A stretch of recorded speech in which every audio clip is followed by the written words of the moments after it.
And level 3, Uptown Swing. Yeah, right. Jams. We're doing a couple of new kind of like moves that you can put at the end of your spotlights and they like look like and then we jump more. The moves were The jump up on the mat. It was going to be a swing through. Up, ba, ba, ba, up, ba, ba, ba, ba, ba. There we go. I'll show you the other direction as well.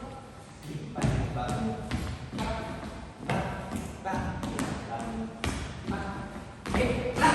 We Val talked about like getting that arm up, making a statement of it, shape. You don't want to do this. Yeah. Making a pretty shape. Yep.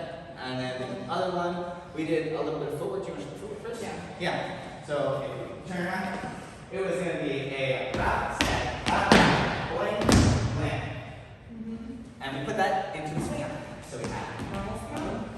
Ba, ba, ba, yeah, ba, ba, ba, da, boing, land. And then we did more jams with cool moves, and we didn't do like a prescribed order. Yeah. We talked about how in real life, real jam, you just kind of go in when you see an opportunity. You do want to pay attention to what's happening all the time, so you can both like get inspired, but also like not run into people. Yep. And it looked pretty well. Yeah, we had you choreograph your own thing, and you did a great job. So we're going to build more on that next time, and see you later!